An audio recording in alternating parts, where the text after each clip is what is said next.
Israel is coming under attack on all fronts, in Gaza, in the north, and within Judea and Samaria. In Gaza, the IDF has been operating in the south and central areas. On the northern border, heavy cross-border exchanges with Hezbollah, and in Samaria, pursuing a terrorist gunman who wounded 3 Israelis. ILTV's Steve Leibovitz has the report. Day 284 of the war in Gaza. The forces of Division 162 continue fighting in the Rafah area. Over the past 24 hours, IDF ground forces eliminated a number of terrorists in coordination with the Air Force. They also located and destroyed a number of tunnel shafts in the area and destroyed additional terrorist infrastructure that posed a threat to IDF forces. The Alexandroni Brigade is operating in the center of the Gaza Strip. They carried out raids against 40 terrorist targets in the area using fighter jets and aircraft. Among the targets that were attacked were sniper and observation posts, military buildings, and terrorist infrastructure. Turning north, Hezbollah fired a barrage of rockets from Lebanon toward Kiryat Shmona and the surrounding area. Most of the rockets were intercepted and no injuries were reported. The barrage follows an attack by an Israeli aircraft on a car in Syrian territory near the Lebanese border. That attack eliminated a Hezbollah commander and also businessman Mohammed Bara al-Qatarji, close to the Assad regime. The businessman served as a money changer who helped finance Hezbollah and other organizations in the region. The cross-border attacks are ongoing. The Air Force struck a military storage facility in the Jabal region alongside a Hezbollah military structure in Kafar Kila in South Lebanon. And in Samaria, 3 Israelis were lightly wounded today when terrorists opened fire on a vehicle. The injured were an adult and 2 teens hurt by shattered glass. They were transferred to hospital for treatment. Over 50 bullets were reportedly fired. The gunman fled the scene after the shooting with the IDF in pursuit. The shooting took place at the Ramim intersection in northern Samaria near Beit Lid and the Jewish community of Shavei Shomron. After the shooting, the head of the Samaria Council, Yossi Dagan, said, "There is a war in Judea and Samaria, just like there is a war in Gaza and on the northern border." And the United States remains optimistic yet realistic over a potential hostages for ceasefire deal, insisting that the remaining gaps could be bridged to secure the release of 120 hostages still being held in captivity by Hamas. The details in the following report. The United States State Department said on Monday that it believes the remaining gaps between Israel and Hamas in the hostage for ceasefire deal can be bridged. U.S. Secretary of State Antony Blinken met with Israeli National Security Advisor Tzachi Hanegbi and Strategic Affairs Minister Ron Dermer on Monday to discuss the hostages deal. According to a statement from the State Department, Blinken once again underscored the United States' ironclad commitment to Israel's security and discussed practical solutions to resolve the remaining issues on the table in ongoing ceasefire negotiations. He also called on Israel to take further steps to reduce civilian casualties and reiterated the need to ensure humanitarian aid is delivered throughout Gaza. The U.S. Secretary of State also discussed the threat from Hezbollah on Israel's northern border and discussed the importance of avoiding further escalation and reaching a diplomatic resolution. U.S. State Department spokesman Matthew Miller said in a press conference following the meeting that the U.S. remains optimistic yet realistic at the same time. I will tell you what we heard directly from 2 senior advisors to Prime Minister Netanyahu today, and that is that Israel is still committed to reaching a ceasefire, that Israel wants to reach a ceasefire. Obviously, they want to protect their interests. We understand that as part of the negotiating process, but they do want to reach a ceasefire and are committed to these negotiations. As I said, there are a few remaining sticking points, and we're working to try and resolve those. Meanwhile, UK Foreign Secretary David Lammy, on his first official visit to Israel, met with the families of hostages, together with Israeli President Yitzhak Herzog. I hope that we see a hostage deal emerge in the coming days, and I am using all diplomatic efforts.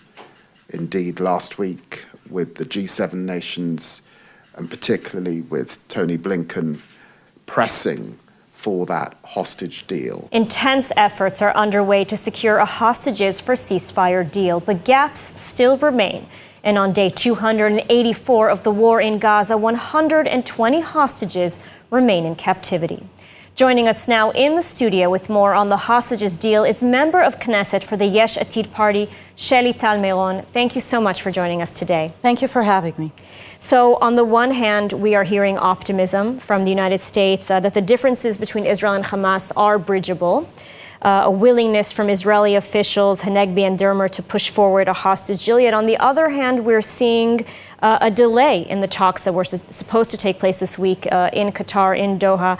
What can you tell us? I mean, do you share the optimism expressed by the United States?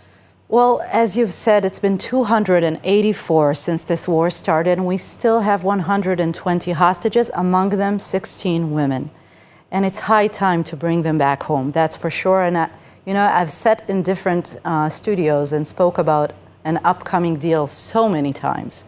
So I've learned by my lesson, and I'm very careful with what I say. But there is some sort of a sense in the air that this time it's more optimistic than before. Hopefully it will come through. Of course, we support a deal. I hate calling it a deal because this is not a business deal or a real estate deal. So I prefer calling it an agreement to save the hostages.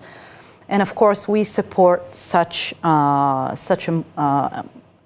decision from the Prime Minister, and we've even offered him a safety net in case he has problems with the extremists within his government to sign such a deal. But as we've heard from President Biden before, this is the Prime Minister's deal. He offered it. So I'm very hopeful that this time it will come through. Truly, we do not have any more time. They are dying there every single day. They're going through horrific sexual assault there. And we need to save them as soon as possible, everyone, the ones who are still living, and unfortunately, those of them who are no longer alive. And the Prime Minister has come under some criticism for saying that there are certain red lines that he will not cross. Do you disagree with that assessment, or do you agree that there are certain red lines that Israel cannot cross? First of all, every country in the world has red lines. There is no such thing that there are no red lines. Of course there are red lines. Having said that, I think that the decision to bring back the hostages is the most important decision for this government to make at this point. And we will have a price to pay. There is no question about it. Nobody thinks that we're going to release traffic offenders from prisons, right? We're going to release terrorists. It's horrible. It's a high price. But what is a price of a human life? How can you measure a human life and say, this is the price? This is not buying something in the supermarket. And therefore, yes, we will pay a price, but the highest price for the state of Israel is not bringing them back home, because the basic contract between a state and its civilians is protecting them. And the state of Israel has failed to do so on October 7th. Now is the time to redeem ourselves and to bring them back home and let the entire people of Israel know that the government is protecting their civilians. And I also do want to discuss the conditions of the hostages. You mentioned especially, of course, the female hostages who are being held for over 9 months now. Now, you've been one of the few members of Knesset truly advocating and lobbying on behalf of the hostages, and under the committee that you chair, you've revealed to the world, really, some of the details of the sexual violence that the hostages are enduring, have endured, and are continuing to endure today. I mean, what can you tell us about this? Well, I established 2 caucuses in the Knesset. The first one is for the hostages, and the second one is for people who went through sexual assault during this war. That is on October 7th, and unfortunately, right now in Gaza. And we have a lot of information and testimonies and evidence and forensic evidence showing that there was sexual assault on October 7th. And, in one of the assemblies that I held at the Knesset, we had hostages who returned, who shared with us what they went through there, what they witnessed, and what they know is happening. So we cannot ignore this situation, and it's been over 9 months. We can only imagine that these young girls might be pregnant or might even have babies there. That's a horrific thought. It's something that it's undescribable, but we have to keep that in mind. And when I heard Aviva Siegel, who is a hostage that was released, and her husband is still there, by the way, a 64-year-old woman who felt like she was the mother of some of the hostages there, the young girls. And she knows what they went through, and she saw it with her own eyes. And her heart breaks when she talks about this. And, you know, it's unthinkable. When I think about these young girls, I think about my own daughter. It could have been any one of us. It could happen to any Israeli. And we have a responsibility. And I've been speaking about this both in Israel and, you know, outside of Israel. I've been traveling Europe and other areas to discuss the hostages and to discuss the sexual assault, because the world is speaking only about Gaza. The narrative is not about October 7th. It's not about the hostages and not about the sexual assault. And so for me to bring awareness to this situation is very important.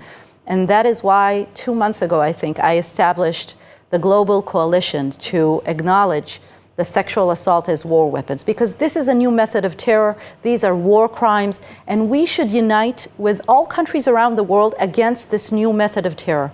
And fortunately, we have countries that are supporting us with this initiative, and we plan to do a lot of work in that regards. And the main purpose is to help women around the world, and among them, of course, are women hostages. And I just want to say, it's not only women who went through sexual assault. Unfortunately, it's also men. The only difference is that the women can get pregnant. You know, we have seen really so much denial about the atrocities committed on October 7th, the sexual atrocities committed on October 7th, and of course that are continuing with the hostages today. Do you feel that your work internationally is having an impact, is making a difference, you know, that women's rights organizations are finally coming around, are finally seeing what really took place? That's such a great question. You know, early on in the war, when this just started and we realized what had happened, I issued letters to all organizations. I had the women members of the Knesset sign these letters that we issue to UN Women, to Me Too, to human rights organizations around the world. And they all ignored my letters, and they did not reply it. They did not condemn what Hamas has done. And they were completely silent. And Israeli women, me among them, we felt betrayed, because we would fight for women's rights before the war. I would fight together with these organizations to help out women throughout the world. And we were completely alone. Now, UN Women has issued a report in the beginning of March. It was a first step. It was too late and too little, but it's something. And I think ever since I've been traveling different countries and doing a lot of international media, I've tried to, give this as much awareness as possible. That's my life mission right now. And I can tell you, when I meet ministers from around the world, I tell them, listen, when you speak about humanitarian aid in Gaza, and that's your right to do so, and it's okay, you have to speak about the humanitarian aid for our hostages. You have to speak about them too, and I've met many ministers, both here in Israel and outside of Israel, and they've done so. So sometimes when you meet these people and you request them to do things, they do it. And also, I think it's very, very important to have personal relationships with it. It's very different from watching a video or doing a Zoom meeting. When you meet the minister face to face, or a senator or a member of parliament, and you create this, connection with them, and they want to help you out. So I think that it does have an impact, but I'm only one person. I'm from the opposition, and I wish we would have more and more people advocating for this cause, because it's very, very important. Just one person, but making a very important difference. MK Sheli Tal Meron, thank you so much for joining us today. Thank you. And now a word from Sheba Tel HaShomer Hospital. Since the Hamas attacks on October 7th, American Friends of Sheba Medical Center has stepped up in an extraordinary way. They've raised more than $35 million, ensuring the victims of the massacre and the soldiers who are fighting for Israel continue to receive life-saving treatments and rehabilitation. American Friends of Sheba has arranged for more than 150 volunteers to travel to Israel, providing critical support to the nation's largest and most comprehensive medical center. Be a part of the Sheba. Stand for health. Stand for Israel. Donate now. And the European Union has announced sanctions against far-right Israelis and a group trying to block aid to Gaza. ILTV's Steve Leibovitz reports. The EU has announced a new round of sanctions against far-right activists and an Israeli organization trying to block humanitarian aid from reaching Gaza. Targeted was Tzav Tesha, an activist group that opposes the delivery of humanitarian aid into the Gaza Strip amid the war with Hamas and attempts to sabotage it, sometimes violently. The bloc sanctioned far-right activists Bentzi Gopstein and Baruch Marzel, as well as settler activists Moshe Sharvit, Tzvi Bar Yosef, and Issachar Man. Sharvit and Bar Yosef's illegal outposts, known as Moshe's Farm and Tzvi's Farm, were also sanctioned. All of the individuals, apart from Marzel, have already been sanctioned by the United States. As a result of the EU sanctions, the people listed will be subject to an asset freeze and a travel ban to the EU. Both direct and indirect funding of any of their entities are prohibited. And only 2 days after an assassin's bullet grazed his right ear, former U.S. President Donald Trump received a hero's welcome at the Republican National Convention underway in Milwaukee. Trump shared the spotlight by announcing that Ohio Senator J.D. Vance will be his running mate. ILTV's Steve Leibovitz has the report. Former U.S. President Donald Trump made a triumphant appearance during the first night of the Republican National Convention, receiving an ovation from the party faithful just 2 days after a would-be assassin's bullet grazed his right ear. Energized. I'm up for it, baby. Too bad it's not November 5th now.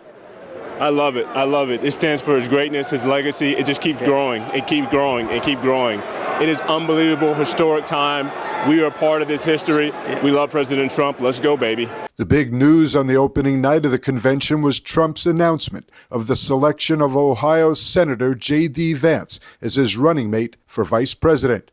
James David Vance is a freshman U.S. Senator from Ohio who has made support for Israel an exception to his America First vision of foreign policy. The selection of the 39-year-old Vance represents a full embrace of the growing isolationist wing of the Republican Party, which has pushed back against U.S. military aid for Ukraine while maintaining support for security assistance to Israel. Vance explained his worldview in May, saying, "I'm supportive of Israel and the war against Hamas. I certainly admire the Ukrainians who are fighting against Russia, but I do not think that it is in America's interest to continue to fund an effectively never-ending war in Ukraine." Trump is set to formally accept the party's nomination on Thursday and will face Democratic President Joe Biden in the November election, unless Biden is replaced as the candidate at the Democratic National Convention next month. And joining us now with more on former U.S. President Trump's pick of J.D. Vance as his running mate is Rabbi Tuli Weitz, founder of Israel 365. Thank you so much for joining us. Thanks for having me, Lidar. So, big news as former President Trump announces his running mate, J.D. Vance.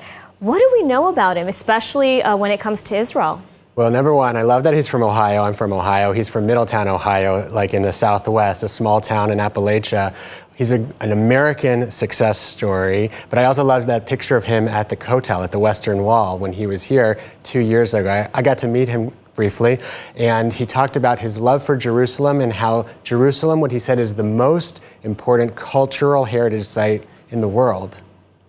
Incredible.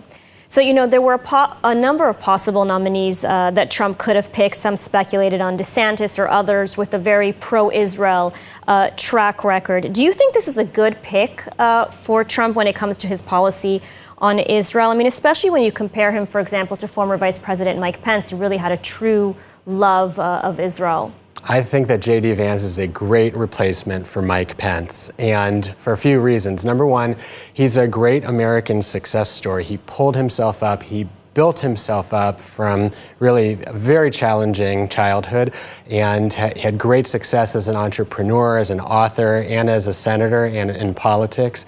He represents really the next generation of conservative Republican leadership. And of course, he's a Make America Great Again guy. He's an American first president, which a lot of Jews and a lot of Israelis are nervous about, but it's not scary, right? America needs to be a great country in order for Israel to be strong.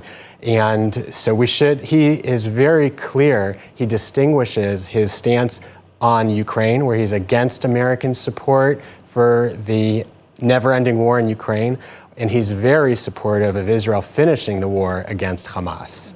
And right, and he just made comments yesterday calling on Israel to finish the war. This sort of raised some eyebrows here in Jerusalem. And can you maybe expand on that? Well, in his foreign policy perspective, he outlined in a speech to the Quincy Institute, he said that his foreign policy really rests on two things. Number one is that American industrial economy has to be very strong for the American foreign policy to be strong, but he also says something really important for us. He says that American foreign policy is based on the middle class's moral instincts. American middle class moral instincts. And he says that as a Christian, America will, as a Christian, he supports Israel, and America will always support Israel because its moral instincts are to be with Israel. As the country with the largest Christian majority, he says that America will always stand with Israel. That's something really important for us to internalize, that Israel should embrace its Jewish identity and not be afraid of American first policies and an American first administration. That's an interesting point that you raised, because many in Jerusalem were really looking to Trump to see who he would pick and if that would be sort of indicative of his continued pro-Israel foreign policy like we saw during his first term. So my question really is, do you think a second Trump administration is going to be as favorable towards Israel as the first? I think even more so, that in the second Trump administration, they're going to want to expand the Abraham Accords and for Israel to be able to build more relationships with Saudi Arabia and our other Sunni nations in the region.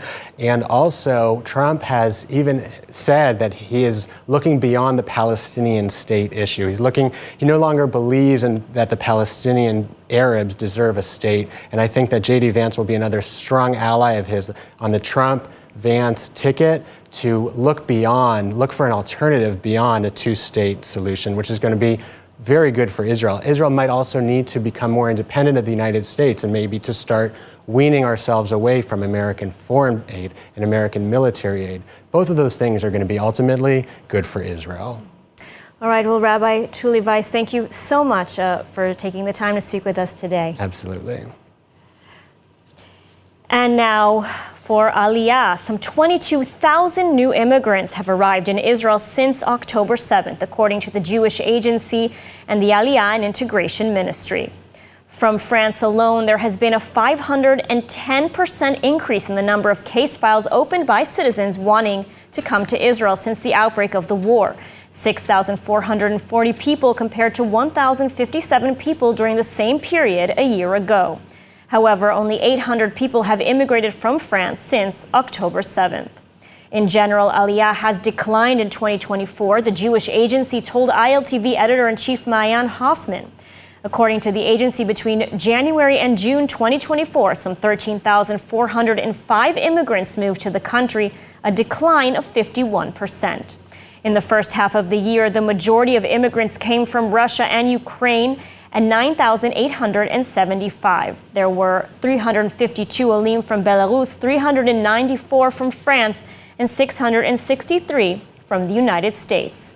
However, the Ministry of Aliyah and Integration said last week that over 2,000 newcomers are expected to arrive on 14 Aliyah group flights over the course of the summer. We welcome the new Olim, and now let's take a look at the weather forecast. Mostly clear skies are expected tonight around the country, with temperatures reaching lows of around 23 degrees Celsius or 73 degrees Fahrenheit. Then tomorrow, mostly sunny skies and hot weather is expected as temperatures should reach highs of 35 degrees Celsius or 96 degrees Fahrenheit. And that's a wrap for today's news. For the latest updates from Israel on all your devices, be sure to follow our ILTV channel, subscribe to our newsletter, and explore our website, iltv.tv. Stay informed with the latest news straight from the heart of Israel. I'm Ladar Gravelazi. Be well, stay safe, and thank you so much for watching.